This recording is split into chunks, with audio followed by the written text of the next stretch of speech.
Judge!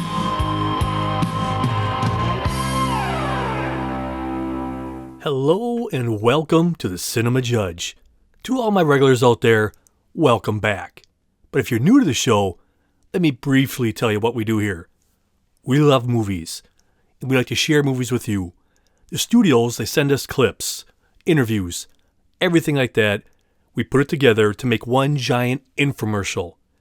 We collect the evidence, me being the judge. I give you, the jury, the evidence, and you make up your own mind if you want to see this movie or not. I'm not here to yell, scream, or complain about Hollywood. That's not my jam. The way I see it is this. Any movie is somebody's favorite movie. We all come from different walks of life. Who am I to tell you what is good and what is not good? The task here is give you the evidence, and voila. It's really that simple. The bottom line is this. We all want to spend our hard-earned money wisely, because we all want the same thing, an enjoyable movie experience. Now, approaching the bench today, we have Evil Dead Rise.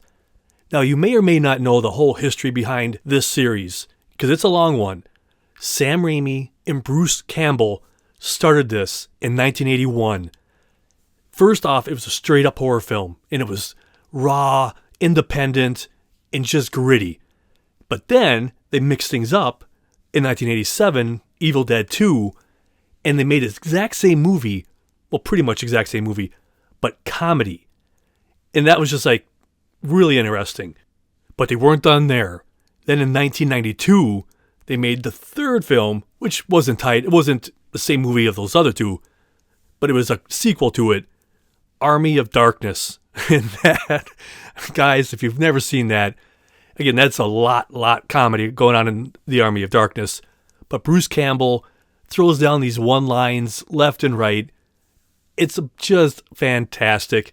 If you're into that kind of stuff, I mean, there's horror in there too, but it's some really great humor. But then they took a short intermission to do other projects. But then, in 2013, they rebooted it and started off from the beginning, basically, and it was far more intense than the other ones, especially compared to the comedies. But then, not only they didn't make the next movie, they made a TV show, Ash versus Evil Dead. That was in 2015. I think it ran for a couple seasons, I forget. But again, so well done. Bruce Campbell was back for that. And a little side note that we'll talk about maybe a little bit later. There's a blue car that shows up in these movies, especially up until that point. But in real life, Bruce Campbell, who plays Ash, and the director, Sam Raimi, in real life in high school, they were buddies. And they drove around in that same blue car. And that blue car shows up in a lot of the movies and TV show.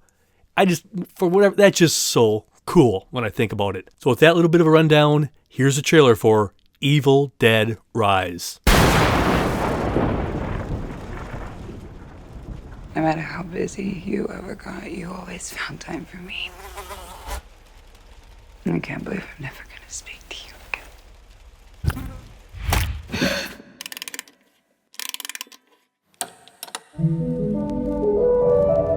When I was just a little girl, I asked my mother, What is this, Danny? I found it. what will I be?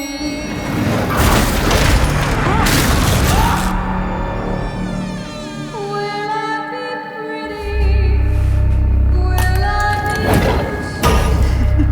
Here's what she said to me. It's me.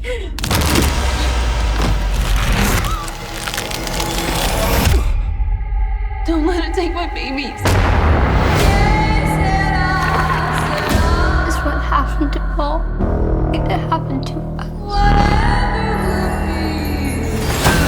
This evil creates terror through total chaos. Future's not ours to see.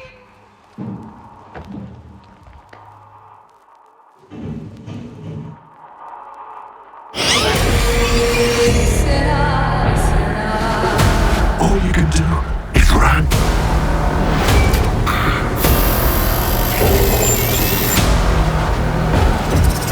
I'm getting us out of here. It be a good mom someday, honey Beth. Oh, yeah? Yeah, you know how to lie to kids.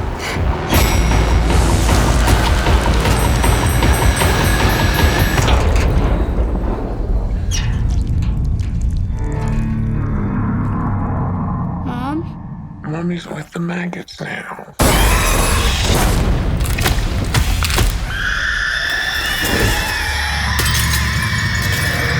What will be.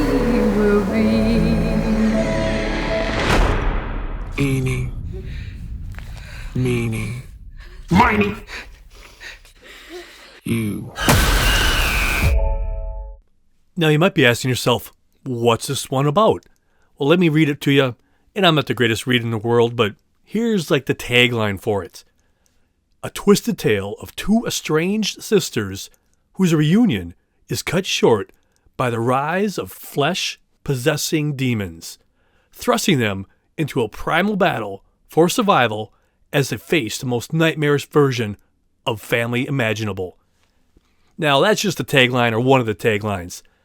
But I'm just going to hand it over now to the mighty, the powerful, the insanely great Sam Raimi and Bruce Campbell. And they're sitting side by side talking.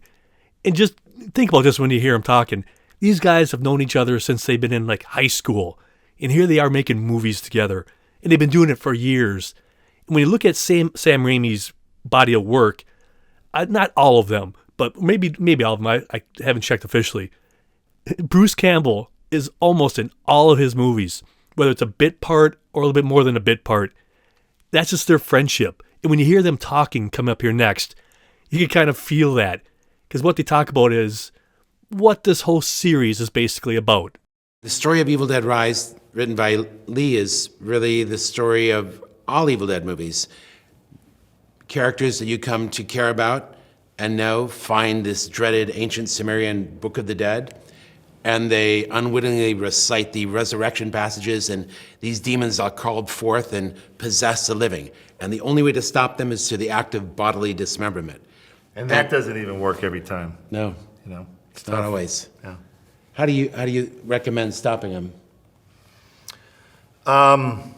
What's the most tried and true method? Tried and true method is to recite the passage that opens a vortex and sucks it back out. But then the problem is if you don't recite the other passage that closes it back up, you get sucked into oblivion like Ash did. Oh. Because he forgot to say the humbatia batikaharaho and bring himself and close it back up. That's So you got to be careful. You know, you're playing with fire. The book's got some interesting powers to it. don't read it. Yeah, don't be reading that book. Just leave it alone. I love that. Just leave it alone. But coming up next, we're going to hear from the writer-director, Lee Cronin. And I love this interview. He talks about when he was a kid watching these on VHS. His dad got him the movies, and they just stuck in his head. And now here he is today, directing one of the movies. Now, I don't know about you guys, but man, talk about performance anxiety. Imagine they come up to you and go, here, we've been working on this stuff for years. This is like legendary. It's our baby. Now we're going to trust you to make something to go with it and go somewhere different. What a challenge that would be. I mean, exciting. It'd be such a thrill. But realizing this whole franchise, there's a long horde of people who love these movies and TV show. And I'm one of them. Because these two together, and this whole story is just flippin' awesome. But no, it's not for everybody. If you're not a horror guy or gal or human being, this isn't for you at all.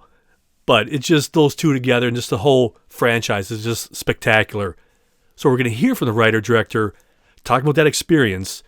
But then after him, we're going to hear from Sam Raimi and Bruce Campbell again. And they just talk about, this is more than just a movie, it's a ride. And he just has to see it together in a theater with everybody else. Because I love how Sam Raimi talks about this. He talks about just the feeling of it, and just how he likes to go to films. And I just love hearing directors talk about stuff like that. It's just really kind of cool. But then after that, in the same interview, Bruce Campbell, he talks about they're taking it out of the cabin. All the other movies basically all took place in the woods in a cabin. But now it's being brought to the city. Anything could happen. Once you open up that Pandora's box, it could go anywhere, and now anything could happen. And Bruce Campbell talks about that. My entry point was at a very young age, where I saw The Evil Dead and Evil Dead 2 back to back. My dad showed them to me when I was around 8 or 9 years old on rented VHSs, and I'd never quite seen anything like them. They got under my skin, immediately. I didn't really understand what I was watching. I just knew it was unlike anything I'd ever seen before. And I carried those movies into my teenage years as I started to uncover and understand their place and importance within the horror genre kind of around the world, because it's got such a global fan base, these movies. And often the things you see when you're very young, they influence you in a way that you can never truly escape, even if you try.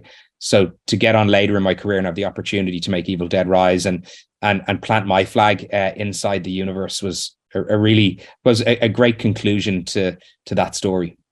I really like the Evil Dead movies, and they're to me they're less like a story set in the horror genre than a ride designed to manipulate the audience and take them on a thrill-seeking experience. And that's why I love going to the movies. I love having this communal experience with the crowd, whether it's horror or a love story, where we all feel the same thing. Myself, the person I'm with, feel emotion, feel fear, feel hope with strangers. And in some way it connects you. Anyways, this experience of the Evil Dead movies provides that in a horror form. And I like the fact that we're out of the cabin. This is a whole new ballgame now, because if you can take it out of the cabin, out of the woods, it really is about the books now, which are allegedly 3 books. So it's, where is that darn book now? And what is that darn book up to? So this is where they found that darn book this time. It was really Bruce Campbell that's the draw to all of the early Evil Dead work, like 3 movies and a whole series that ran for 3 years, Ash vs. Evil Dead. So the first test was, could it be made without Bruce? And because of the great filmmaking abilities of Fede Alvarez, he proved that it could be. And then I think Lee has taken it to the next logical step and shown that you just need some great actors and a real desire to manipulate the audience. That's when I was pushed out. When Sam realized that it just didn't matter. We'll just get somebody younger. Now the audience loves him. And that's fine. They want to see more of him. Those guys are just great together. I could listen to them talk all day long. The chemistry, the history, that's a movie in itself, or take that back. Let's make a reality show on that. We've had all that other jazz. Let's have something cool like that. Those two hanging out. Now that's a show. Now they were talking about making this new, fresh, taking out of the cabin. We're going to hear from the writer-director talking about that. He brought it to the producers, and they're like, yeah, this is what we need to do. And then right after that, we're going to hear from Sam Raimi and Bruce Campbell, and they talk about the director, how good he is at reeling you in. And I love how he used the word, he's a manipulator, how he just toys with your emotions. And I just like hearing a director, producer talk about a fellow director that way. Things that he sees that this individual is a great director, or what they like about them. Those little tidbits is just really neat. And I love Bruce Campbell's reaction to it too when he starts talking about the director. I think with taking on the Evil Dead franchise and making a new movie, it was important to do something fresh and something a little bit different. I think the appetite was there from the producers. My attitude was that I wanted to do something new and different, to depart from what we knew before. And it was about finding interesting characters that are imperfect, that have worries and concerns and things on their mind, just like us or the people that we know, so that we could then go on and identify with those characters as we kind of take them through the dark and crazy twisted corridors of this movie. And I think what's interesting, reflecting on it in a lot of ways, was, taking it out of the cabin in the woods, where a group of teenagers go to an already creepy place where they're fish out of water, in a sense. This was actually bringing the horror into the home, into a familiar space, which I think can be all the more frightening. To take something as powerful, like I think when you watch an Evil Dead movie, you're like, we're safe. That's all the way out there in the forest. Everything's okay. But then when you bring that right into the heart of the home, I think it's a beautiful shortcut to communicate with an audience and to terrify an audience and to give them a really good horror roller coaster ride at the movies. Working with him for my part was a wonderful experience. He's a really nice guy. That's the thing about these horror filmmakers. You think they're really depraved and like going to be sick people in person, but no, they're usually pretty funny people that want to provide thrills for the audience. And working with him was a pleasure. He's a craftsman at being a filmmaker. He really understands how to put shots together, how to build suspense. He understands the puppetry involved, being the great puppet master, knowing where the audience will be, not giving them the scare, pulling them in and then giving it to them when they least expect it. So he's a very good storyteller, manipulator, but also he told us that he wanted to center this picture on the family. That felt new to us. I think it's creepazoidal what he did with it, because it's a pressure cooker and it's not random people who are going for a fun weekend at a cabin. This is a frickin' family. Creepazoidal. I love that word. Might not be a word, but I love it. And Bruce Campbell, I just salute him. He can pull off anything. Now, in that interview, they were talking about family. So we're going to hear from the director now, and he's going to talk a little bit more about the characters, the sisters, and what's their stories. And they're both, they're not in these perfect little lives. They have their own little issues. They're normal, damaged kind of people. And then we're going to hear from the sisters. We're going to hear from Lily Sullivan, who plays Beth, and Alyssa Sutherland, who plays Ellie. And they talk about their characters. In the movie, there's the two central characters, which are these two adult sisters. So you've got Ellie, who's a single mom of three, whose husband, father has recently left, and she's kind of trying to figure things out on her own, and she's under pressure. The family are under pressure, and everybody's feeling the weight of that change. And at the same time, we meet the character of Beth, Ellie's younger sister, who may or may not be pregnant. Is kind of, there's a sense that something has changed for her, and she's coming home to seek advice. So she's coming to that stronghold to try and understand, maybe is it time to lay down roots and have a family like her older sister, or maybe is it, continue with this life on the road, as per Beth's job is as a guitar technician, as a roadie in the music world. And she arrives at this very fragile time. And not only that, as the family come together, the apple cart is really flipped over when an earthquake hits downtown LA and unveils the Book of the Dead inside their building, and everything changes for that family from that point onwards. I play Ellie, and Ellie at the beginning of the film is a single mom. Her husband's just left. She has 3 kids who are all really wonderful, independent, creative spirits. But her building is being demolished and she has to find a new place to live in LA. And on her tattoo artist salary, that is going to be a real challenge for her. So she's in a bit of a pickle at the beginning of the film, and her younger sister, Beth, lands on her doorstep. They haven't spoken for a time. They're somewhat estranged. And so it's a bit of a reunion for them. And then all hell breaks loose. I play Beth. I like to call Beth a runner.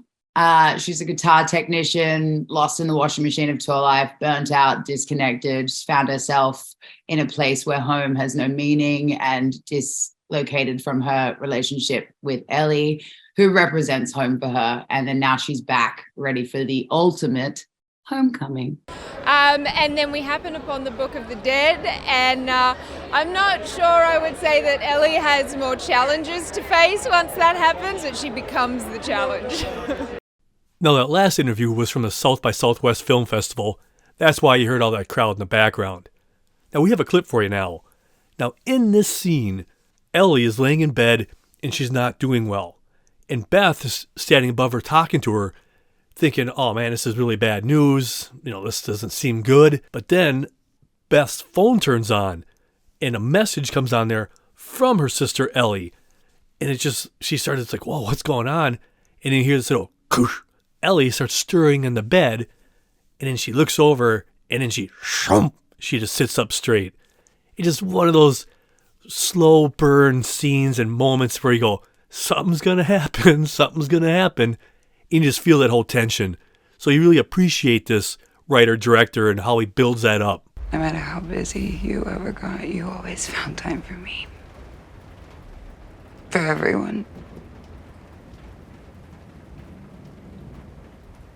I can't believe I'm never going to speak to you again. Hey, Bessie Boo. It's Ellie. Calling to say hi. And, Beth, you have to help me, Beth. You have to. I'm burning alive.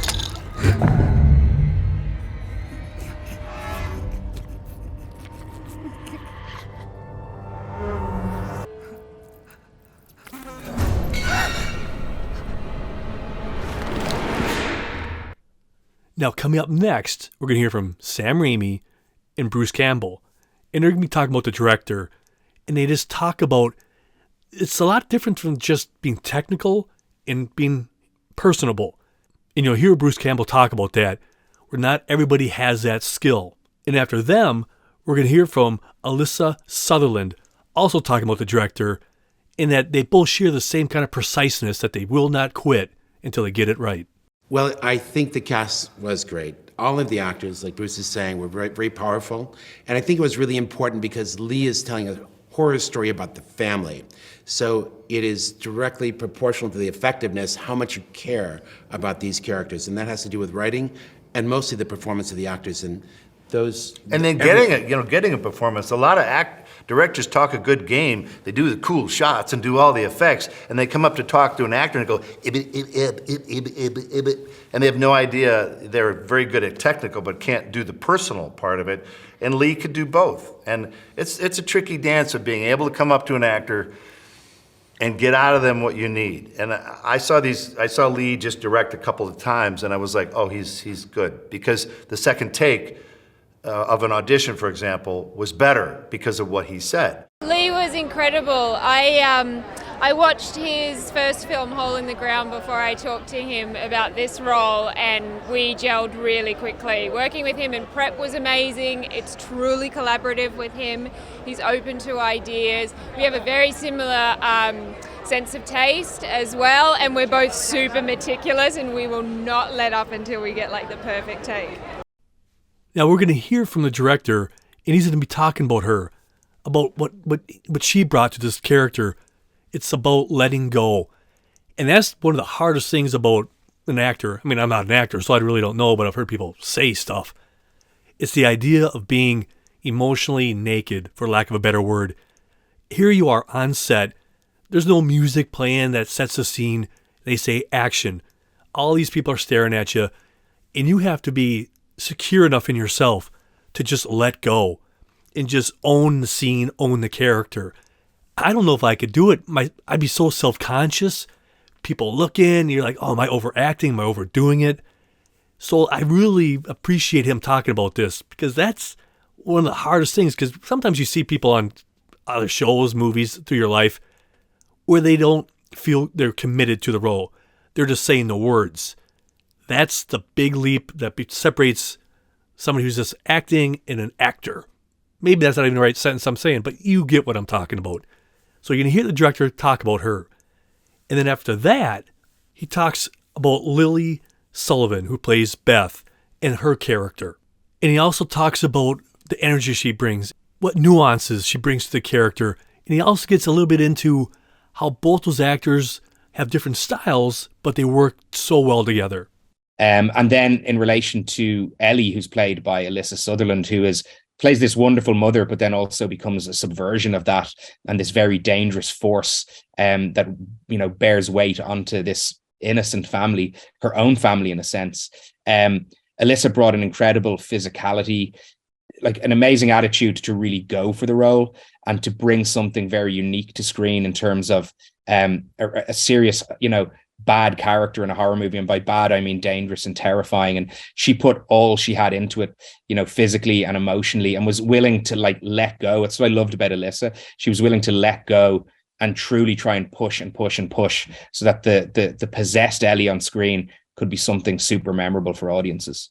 The character of Beth, who is played by Lily Sullivan, is a vulnerable character, a character that appears confident and does have confidence as a person, but also is feeling a little weak right now. And Lily Sullivan was able to bring some great nuance to that character, to understand and to get under the skin of who that person was. And she brought great energy. Like, Beth is an energetic character, and Lily naturally is a very energetic person as well. And we worked very hard on her backstory and who she was through the process of rehearsals for this movie. So I think she puts in a very special performance. And what's also fun is that she's an imperfect hero in the story, in the sense that she hasn't gone through the things that she's going through right now. So there's a clumsiness to her, which is natural for anybody. So when she picks up a shotgun in the story, it's not like she knows how to handle a gun.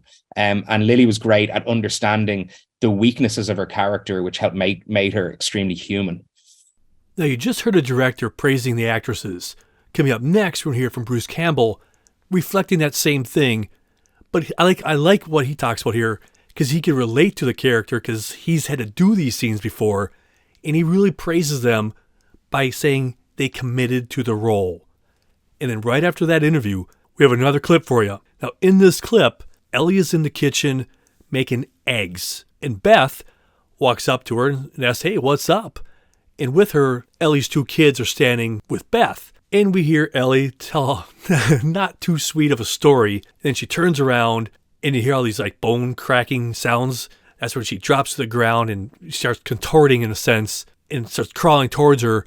And then from deep inside, she uses whatever strength she has to make one desperate plea to her sister. What I really am impressed with is the two leads. They not only got through it, they did what I term, they leaned into it.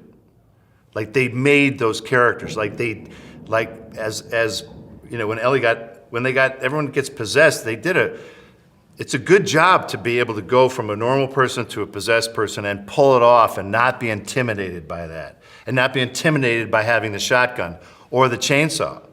I mean, she took that role and made it her own, and I'm grateful, because it could have been weird of like, oh, I have to imitate, Bruce Campbell, or she didn't have to do any of that. And she's perfectly made her own realized, they both did their own realized performance.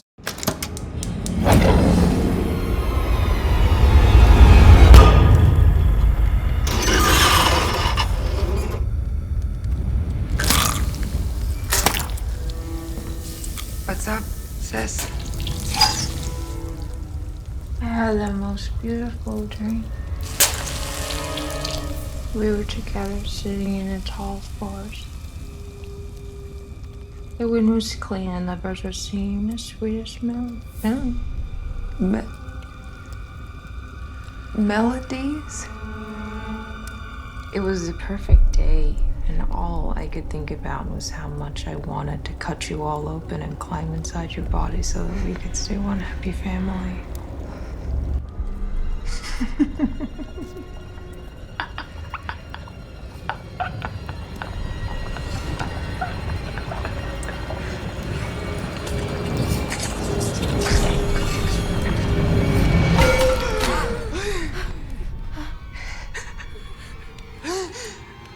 It's in me.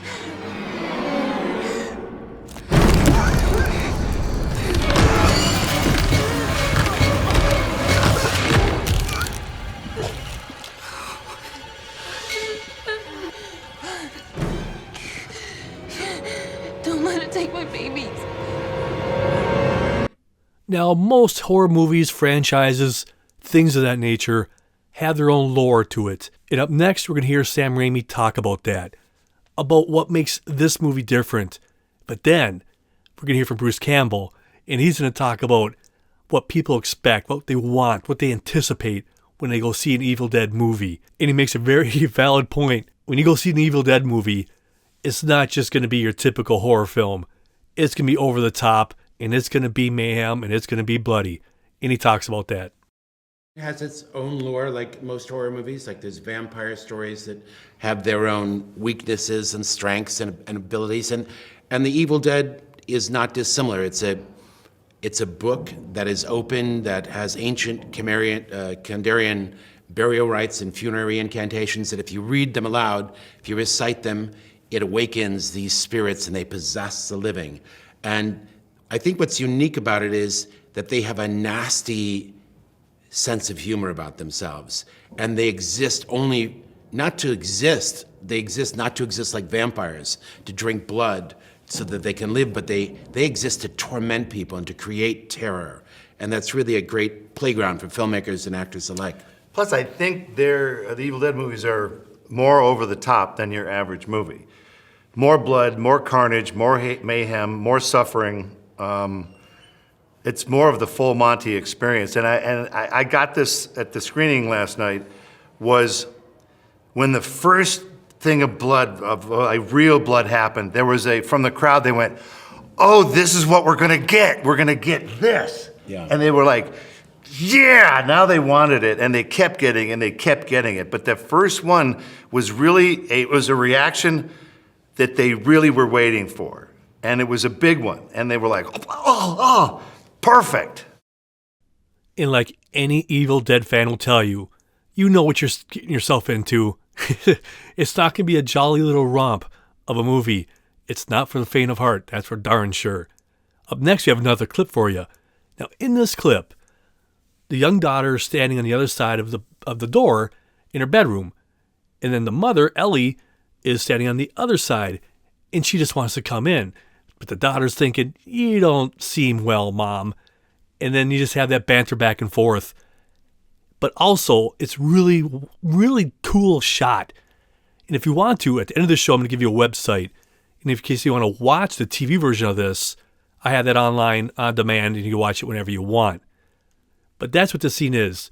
That whole manipulation of a mother's love to a little girl and trying to get inside. Well, there you are.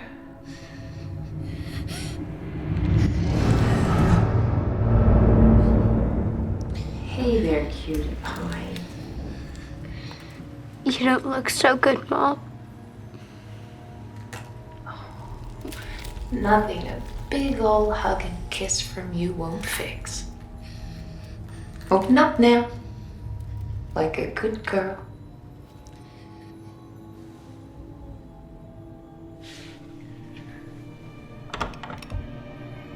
That's it.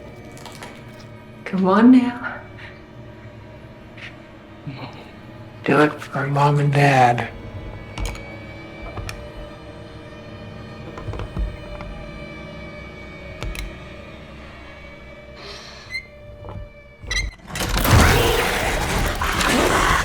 Now, when we watch a completed scene, it just all flows so easily. But when you really break down a horror film, that kind of acting is unique all on its own. And we're going to hear Bruce Campbell talk about that. Because in some scenes, or most scenes, let's say if you're shooting a scene like he talks about at a restaurant, you shoot it straight through, you do it again, long shot, tight shot, whatever. Not the case for a horror film. And I love how he talks about this. It is a different form of acting entirely. It is a very technical form of acting. You're not acting a scene out like scene 37 talking with us, at a cafe where you can run the whole scene. Because in a horror movie, about a third of the way through the scene, someone's going to get possessed, knock the table over, and there's going to be a huge fight, so you're going to have to stop the scene, reset, bring the monster in and the fake arm and all that crap, and you're going to chunk your way through that. And you have to rely on the director to help you. That piece of the puzzle has to fit. And so you rely on them to tell you where you need to be for that. And if anybody knows what he's talking about, it's him. Now, coming up next, from the red carpet, we're going to hear from Alyssa Sutherland and Lily Sullivan. And after that, we have a scene for you. Now, in this scene, Beth is in an elevator trying to escape all these creatures. And she's in the elevator with a young girl. And then the elevator starts filling up with blood.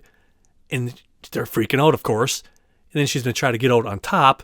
But when she pushes that hatch up there, some arms start coming out and the creatures are coming through there. And slowly, as the panic keeps rising, so does the blood. Further, further, further up to their chin.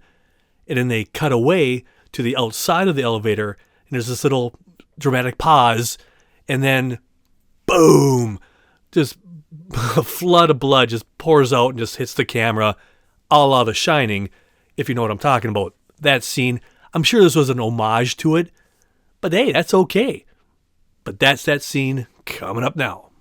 Seeing this on the big screen is such an adventure. It's a roller coaster ride. It does not let up. Like, once we get going with the Necronomicon, it doesn't stop. You guys are in for a treat.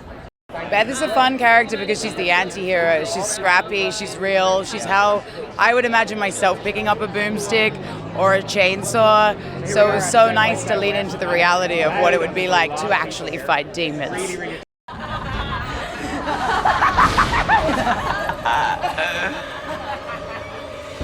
Everybody here dies by dawn, Beth. Dead by dawn! Dead by dawn! Dead by dawn!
We're going to take you to the South by Southwest red carpet.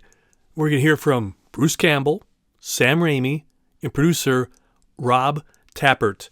Because it's about normal people fighting against evil. It's pretty simple. There's no superheroes. Nobody is an expert. Nobody's from another planet.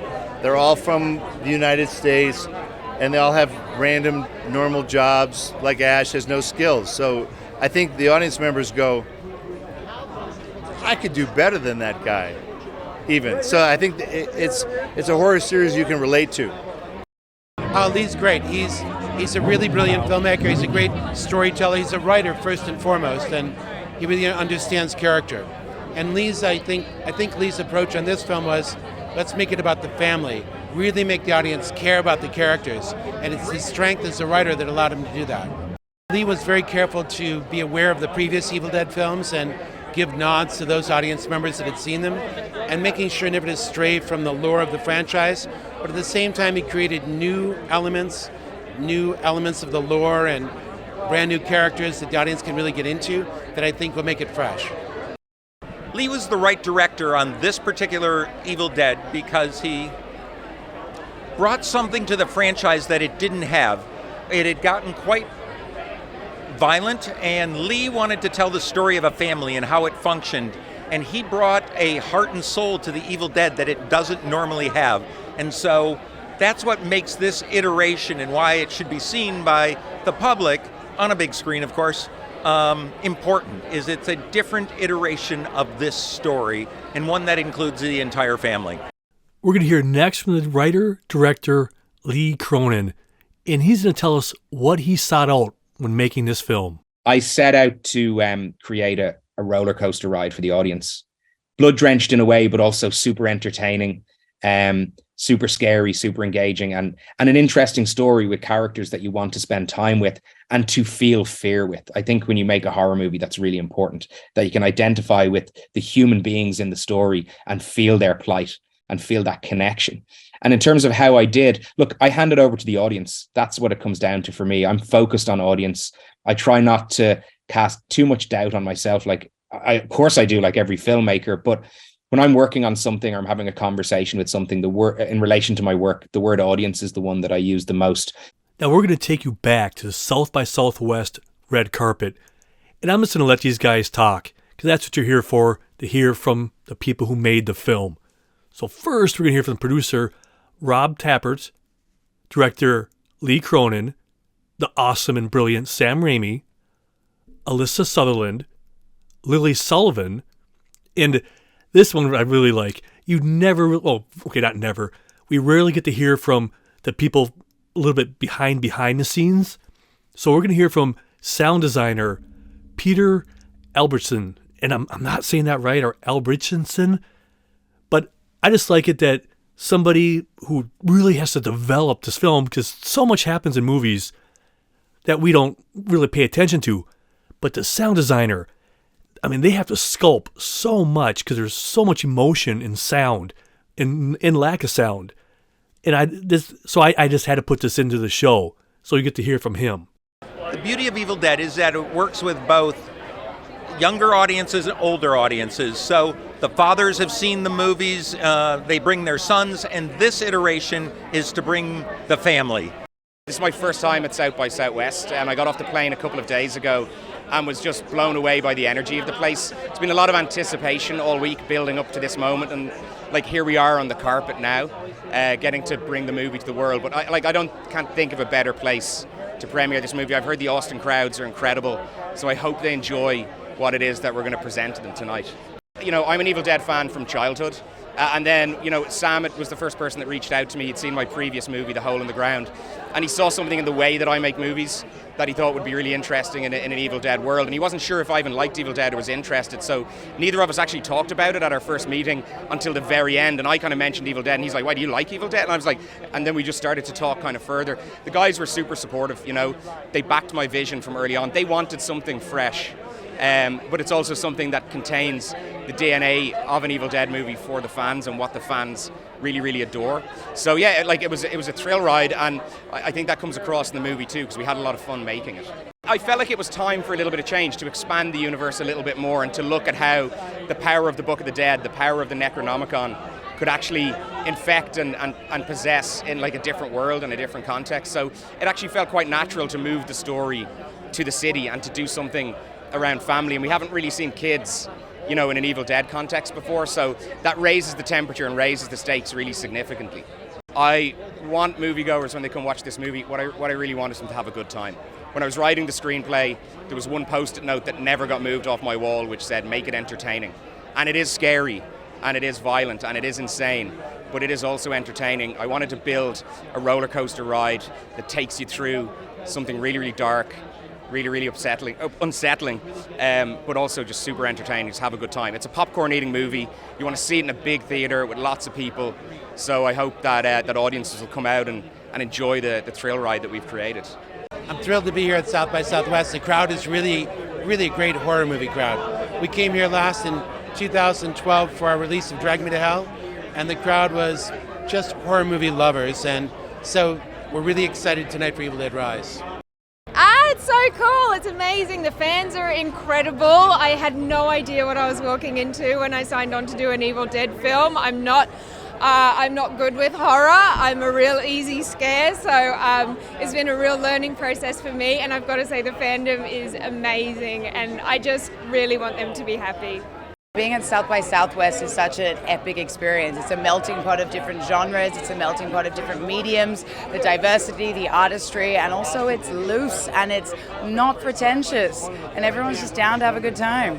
Yeah, it was nice to get the heads up for what it's like to shoot an Evil Dead film, because one might call it traumatic, one might call it extremely uncomfortable, but also the best time of your life and an absolute roller coaster, and hopefully that is what the film is to other people, but it was to us, and I'm so excited for everyone to see it. I feel like it's really great when you see the final product, you see the sound design, the special effects, but with this film what is so beautiful is there's not many special effects. It's in-house camera tricks, it's puppeteering, it's artistry of prosthetics at its finest. So I feel like to see the collaboration of all the departments who made the film come together is explosive and blows my mind outside of being a silly actor. The idea was to make the craziest horror movie, like the Mad Max Fury Road of horror movies, and that took a lot of sound. I'm the sound designer of the film, and we worked for 8 months on the sound for this film. Bruce Campbell came to visit us in Ireland, and he brought all the old Evil Dead sounds, so there's also several of the old Evil Dead sounds in this new film. So there's for the hardcore fans, there's a lot of cool references in there. Now, you might be asking yourself, are there any cardinal rules when it comes to making a movie?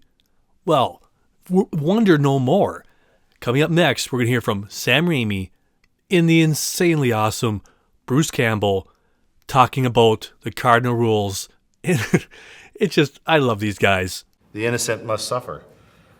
That was one of Sam. Sam had 3 or 4 cardinal rules. Another one was at the time was you must taste blood to be a hero. Blood has to be involved. And you had one that you were dancing with, the dead must rise. So the people you think are dead are not really dead. You know, and we give these filmmakers, I would consider a lot of leeway. That was, but there is an Evil Dead sandbox that you gotta, people are gonna get possessed and certain things happen and certain rules are at play. But other than that, they get to have hopefully a good time. Evil Dead is your worst nightmare. That's a good one. I'll go on record right here and now. I just love that last line. That's a good one. Those two, the chemistry, it's intoxicating. But I'll go on record right here, right now. I'd sign every NDA in the world just to sit down and talk to these guys or just be a fly in the wall. I don't even have to say anything. I just want to sit down, if they have coffee, whatever they do, to sit around, just sit and listen to them talk, share stories, whatever it is. I'll be there just to listen. Because that, my friends, would be just the peak right there. Sam Raimi, the ultimate director. I mean, I don't have to even mention it. His list of movies that he's either directed, produced, what have you. Just simply legendary. Bruce Campbell, the guy. I don't know if there's really anybody out there who doesn't love Bruce Campbell. He's done it all. He does big budget. He does a lot of independent. But shockingly, and I watched this, I made sure I watched it. He recently did a Hallmark Christmas movie. I'm like, yeah, I'm watching it. But the funny story behind it was his wife pretty much made him do that. Because she's like, you do all these independent films. You don't sometimes get paid squat. This is a guaranteed paycheck. You're doing the Hallmark movie. That's just brilliant, isn't it? That's just wonderful. But anyway, I truly hope you enjoyed our in-depth look at Evil Dead Rise. If you guys have any questions, comments, concerns, any way to improve the show, feel free to let me know. cinemajudge@hotmail.com or on Instagram, The Cinema Judge. I'm also on YouTube, TikTok, a plethora of other places. I would love your feedback. Go to YouTube, send me a message, wherever you want to do it. Because I can't grow if I don't know. Now, if you're a regular, you know what comes up next. This is, for me, the most satisfying thing of the show, where I say thanks to you, whoever listened to my last episode. And if you might be asking yourself, hey, I listened to some of the back catalog. Why don't you mess with me, you bozo? Well, that stuff's really hard to track. So whenever I do this shout-out section, it's to anybody who listens to the last episode. But trust you me, every one of you who listened to the older shows throughout the last couple of years, it shows up, and I'm so grateful. So thank you for taking time out of your life to listen to both the newest episode and some of the back catalog. That truly makes my day. So everybody who listened to the last episode from the United States, United Kingdom, I had several from there. Thank you so much, United Kingdom. That's so cool. Across the pond. Come on. Same thing with Germany. Several from there. I truly, it blows my mind when anybody who listens, but especially from so far away. Minneapolis, Minnesota. St. Paul, Minnesota. Valencia, California. Highlands Ranch, Colorado. Bonn, North Rhine, Westphalia. Frankfurt AM, Main, Hesse. You guys are always there. Thank you so much. London, England. Thank you so much, guys. Yountsville, California. Walker, Minnesota. Decatur, Alabama. Is that right? Circle Pines, Minnesota. Los Angeles, California. Blacksburg, Virginia. Duluth, Minnesota. Maple Grove, Minnesota. Charlotte, North Carolina. Birmingham. Just to name a few. Truly, every one of you, thanks for listening, and I love hearing how you listen to my show. Whether you're going to work, at work, on break, sitting at home, doing the dishes, whatever you're doing. Maybe you're listening 2 to 3 years from now. That is awesome. So wherever, whenever, or whatever you're doing, this has been for you. But now it's the Bourbon Shoutout. This week it goes out to both Ren from Behind the Counter. Thanks for letting me ramble about movies. And truly to Kate the Great. Let me tell you, ladies and gentlemen, this woman, kind, understanding, patient beyond all you can possibly believe, and has one heck of a sense of humor. Thank you so much for helping me out. I without your help, I don't know what I would have done. So, to Kate the Great, truly, truly, truly, cheers. But now it's the music section. You might ask yourself, music section? What is he talking about? Well, if you're a regular, this is what happens. This is first and foremost always a TV version. I put this show on cable access here in Bloomington, Minnesota. I'll give you that website in a little bit. So when I'm doing that, I have tunes cranking. I'm sitting here rocking in my chair, playing air guitar, drums, you name it. And even sometimes I try to throw down a tune. And as you can even hear here, I can barely speak a sentence. So try to imagine me trying to break out into tune. It's not a pretty sight. But when I'm by myself, it's my happy place. So it's all good. But when I was playing this episode, I was thinking, all right, what should I play? And earlier in the show, you might have heard me mention when they are making like the old movies and the TV show, they had the car that they had when they were kids. So in my head, I go, Cars. I love the Cars. I mean, I grew up with them. I had all their tapes. Yep, tapes. That's right. I had every one of their tapes. And I played them until they probably almost broke. And every one of them, they were so unique. And here, it's tough to describe the Cars. They can be both pop, punk, and everything in between. Especially their earlier stuff. Very eclectic, for lack of a better word. Especially the deeper tracks. We all know their hits, Shake It Up, My Best Friend's Girl. And real quick, My Best Friend's Girl, that always reminds me of a good friend of mine, my bestie. When she first heard that back in the day, it made her feel so sad because she used to be mine. So anyway, every time I hear that song, I think of her. This cracks me up. But that's what I was listening to when I was making this show. I love the Cars. If you haven't given them a shot, just don't listen to their, the hits. Some of their deep tracks are incredible. Do yourself a major favor, the Cars. You won't regret it because the sounds, the nuances, and really the lyrics, sometimes I'm like, how do they fit that into a song? They were truly one of a kind. No one else ever sounded like them. That's what sets them apart. They were truly original. All right, before I forget, if you want to watch the TV version of this, go to Bloomington, Minnesota's cable access page or type in bit.ly/Cinema Judge. You go there, a whole lot of these shows are on demand. You can watch whenever you want. And just a side note, the TV version, you won't see or hear me at all because everything's right in front of you. You don't need me to guide you. So if some of you don't want to listen to me yap, go there and watch the TV version. Now, just like everybody else, I watch everything underneath the sun, from TV, sappy shows, whatever it is. So sometimes at this part of the show, I reserve this to guilty pleasures. But this time I'm going to say guilty pleasures and just another great show that I just love. The first one, if you've never seen Barry, it's on HBO.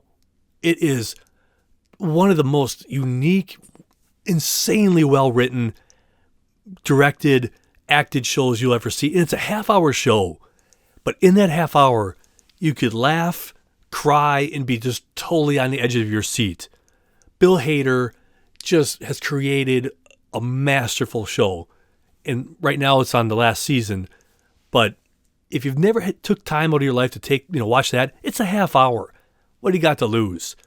But always, like I always say about any show, give it a couple episodes. But oh my goodness, because Henry Winkler's in it too, and just a slew of other great actors. Give Barry a shot. But then I have my guilty pleasure. Now, don't laugh too hard on this one. Sometimes I like to escape into a little sappy little show or movie. I've been pouring through, wait for it, Walker Independence. I love it. So if you really want to watch something just for pure whatever it is, that's been my guilty pleasure, Walker Independence. Well, that is it. My glass awaits. I'm thirsty. So cheers to you and to the movies. So until next time, be well, be good, and I'm gone. I'm Jeff. Thanks for listening to The Cinema Judge.